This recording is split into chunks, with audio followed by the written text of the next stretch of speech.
시편 106편을 묵상을 하며 우리의 오늘과 비슷하다라는 생각을 했습니다. 시편이 106편을 통하여 4권이 매듭지어지고 또 다른 시작인 5권을 기다리게 되듯이, 그리고 매일 성경 묵상 순서도 오늘을 기점으로 시편 묵상이 잠시 들어와 있었다가 다른 성경으로 이동하게 되듯이, 우리의 학기가 이제 다음 주부터 본격적으로 2학기가 개강 모임을 하면서 시작하게 되는데, 또 한 번의 챕터가 시작되는 그 목전에서 우리가 말씀을 묵상하는 것, 어떤 태도가 중요한가라고 이야기를 할 때 47절 48절을 보면 감사하며 찬양하게 하소서. 그래서 이번 학기 시작할 때는 여러 기도 제목들을 나누지만, 사실 1학기 끝나고 났을 때, 그리고 번개 모임을 할 때 우리가 각자 기도 제목들을 다 나누지 않았습니까? 풀리지 않는 인생의 부분들, 그리고 고민되는 부분들, 시편에 있는 시편 106편을 찬양했던 사람들이 고민이 없었겠습니까? 걱정이 없었겠습니까? 문제가 없었겠습니까?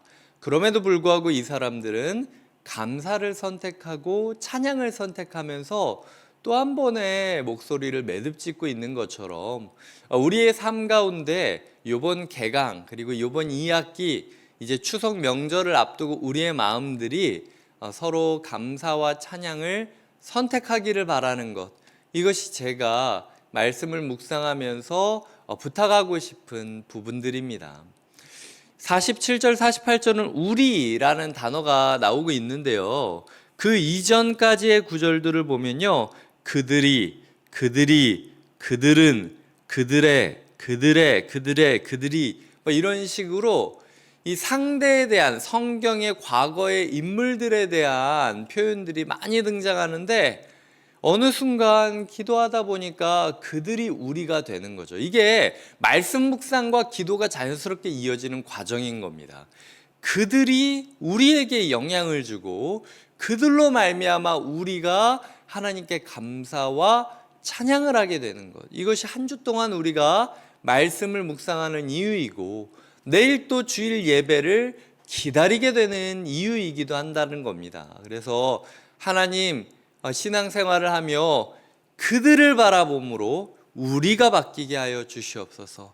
우리의 감사하지 못했던 부분, 우리의 찬양하지 못했던 부분들이 변화되어 내일 예배만큼은 우리가 감사 찬양 드리는, 그리고 이번 학기만큼은 그저 맨날 나를 힘들게 하는 기도 제목만 나누며 시작하는 것이 아니라, 하나님이 이번 학기 부어주실 은혜와 기쁨을 노래하고 소망하며 미리 감사를 고백하는 시간이 되어야 한다라는 겁니다. 그래서 48절에 보면 나만의 감사로 끝나지 않고 권면하지 않습니까? 영원부터 영원까지 찬양할지어다. 이스라엘의 하나님, 이게 무슨 말입니까? 여호와 우리 가족을 지키시는 하나님, 여호와 우리 교회를 지키시는 하나님, 여호와 우리 다락방을 그럼에도 지켜주실 하나님을 영원에서 영원까지 찬양합시다. 집사님 찬양해야 됩니다. 내 남편도 찬양하고, 내 아이도 찬양하고, 내 부모도 찬양해야 된다라고 하면서 아멘 하셔야 됩니다 라고 모든 백성들이 아멘 할지어다 라고 할렐루야로 끝내는 것이 48절의 매듭짓기라는 것이죠. 그렇기 때문에 우리가 나만 마음을 지킨다고 이게 시편 106편이 이루어질 거라고 생각하시면 안 됩니다. 내 기쁨이, 내 감사가 흘러넘치고 내 찬양이 흘러넘쳐서 도대체 뭔 노래를 부르는 거야? 도대체 뭔 얘기를 하는 거야? 라고 사람들이 궁금하게 될 정도로, 게다가 그 궁금함이 그저 흥미로 끝나는 것이 아니라 진지하게 내가 감사와 찬양을 권면함으로 말미암아, 마치 목사님이 예전 설교 중에 이런 거 있지 않았습니까? 믿으십니까? 아멘. 이런 식의 응답을 권면했던 것처럼, 모든 백성들아, 우리 가족들아, 우리 다락방들아, 우리 아이들아, 아멘 합니까? 라고 약간 우리가 봤을 때 닭살이 올라올 정도로 권면함이 우리의 삶에 있는가를 돌아보아야 된다라는 것입니다. 그렇게 될 때 우리의 인생이 할렐루야로 시작해서 48절처럼 할렐루야로 매듭지어질 수 있는 할렐루야 인생이 될 수 있다라는 것이죠. 중요한 건 이런 과정 가운데 우리가 다시 한번 우리의 마음을 돌아보셔야 됩니다. 제가 오늘 본문을 묵상하면서 가장 집중했던 구절은 43절입니다. 여호와께서 여러 번 그들을 건지시나 그들은 교묘하게 거역하며 자기 죄악으로 말미암아 낮아짐을 당하였도다. 교묘하게 거역했다라는 거예요. 이게 혹시 내 모습이 아니냐는 거죠. 나의 삶 가운데 솔직히 말해서 거역하고 있는데 아무도 알지 못할 정도로, 아니면 이게 스스로도 이 타협을 거역이 아니라 현실에 적용한 거라고 변명하고 있는 것은 아닌지 우리가 진지하게 생각해봐야 된다라는 겁니다. 마음 같아서는 제 영권이 그런 식으로 눈이 딱 띄어져서 설교단에 이렇게 섰을 때 한 사람 한 사람 봤을 때 색깔이 다르게, 예를 들어 한 주 동안 순종했던 사람은 살색으로 보이고 불순종한 사람은 빨간색으로 보이고 이제 안 될 것 같은 사람은 검정색으로 보이고 이런 식으로 보이면 좋을 수도 있겠지만요, 어쩌면은 저에게는 이렇게 봤을 때 다 아름다운 모습, 멋진 모습으로 보이는 게 저에게는 설교자의 또 은혜라는 생각이 듭니다. 저는 다 알지 못해요. 하지만 하나님은 알고 계시다라는 거예요. 지금 이 자리에 나와서, 지금 이 영상을 보면서 기도의 자리로, 말씀의 자리로 나오고 있지만 이 행위조차도 교묘하게 거역하는 모습일 수 있다라는 거죠. 하나님, 제가 이 자리에 와 있으니까 나는 괜찮죠? 맨날 예배를 드리지만 한편으로는 35, 36절처럼 섞여서 배우며 우상을 섬기고 있었던 이스라엘 사람처럼, 가나안에 있었던 이스라엘 백성처럼 우리도 모르게 섞이고 배우고 우상들을 섬기면서 살아가고 교묘히 타협하고 변명하고 있었던, 그래도 내가 새벽 기도까지 나왔는데 새벽 설교까지 들었는데 아무것도 안 하는 사람보다 낫지 않아요? 라는 마음으로 자기의 죄를 정당화하며 포장하고 있었다면 그것이 43절의 구절과 마찬가지일 수 있다라는 것입니다. 38절과 39절은 그 핵심 내용에 대해서, 이스라엘의 핵심 죄악이 무엇이었냐, 무죄한 피, 곧 그들의 자녀의 피를 흘려 가나안의 우상들에게 제사함으로 그 땅이 피로 더러워졌고 그런 행위로 말미암아 음탕했다. 하나님을 섬기는 동시에 세상을 섬기는 바람피는 모습을 그렸다라고 이야기를 하고 있습니다. 저는 이런 이야기를 할 때마다 가나안에서 이스라엘 백성들이 수많은 죄를 졌는데 왜 성경에서는 꼭 자녀에 대해서 이야기를 하는 걸까? 우리의 다음 세대에 대해서 우리가 어떤 욕망을 가지고 교육을 하고 있는지 점검해야 된다라는 거예요. 당시 풍요의 신들을 위하여 자녀를 제물로 바치곤 했습니다. 그러니까 나의 풍요, 나의 명예욕, 나의 인정 욕구를 만족하기 위해선 애들은 학대당해도 된다는 생각을 했다라는 거예요. 근데 우리는 안 그렇습니까? 요즘 사회에 부모가 인정받고 잘 키웠다는 부모가 되기 위하여 아이들을 함부로 대하며 아이들에게 함부로 나의 욕망을 투과해서 아이들이 마음껏 뛰어놀고 마음껏 예배하고 마음껏 찬양할 수 있는 기회를 박탈한 채로 학원 속에, 공부 속에 무작정 밀어놓지는 않습니까? 하고 싶은 공부가 있다면 시켜야 되고 해야 하는 일들이 있다면 시켜야 되는 게 맞습니다.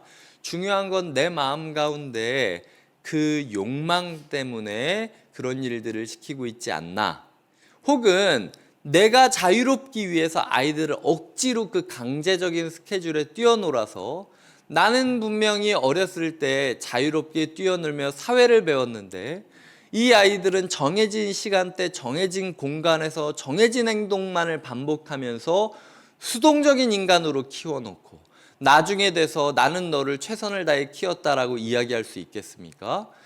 누구의 욕망을 위해서입니까? 나라는 사람의 자아 발전, 자아 실현을 위해서 내가 낳은 하나님의 선물인 내 아이는 그냥 가둬두는 길을 선택하는 것. 이것이 우리에게 선택지가 된다면 이것은 악수라는 거예요. 이 아이를 보호하기 위해서 여러 가지 조치를 취하고 교육을 취하는 거라면 너무 좋겠지만 우리의 마음 가운데 이 양가 감정이 있다라는 사실을 기억하면서 이 섞이지 않도록 세상의 욕망에 배우지 않도록 남들이 다 이거 가르친다고 나도 꼭 이거 가르쳐야 되는 거 아닙니다. 남들이 이때 꼭 이거 시킨다고 나도 꼭 이거 시켜야 되는 거 아닙니다.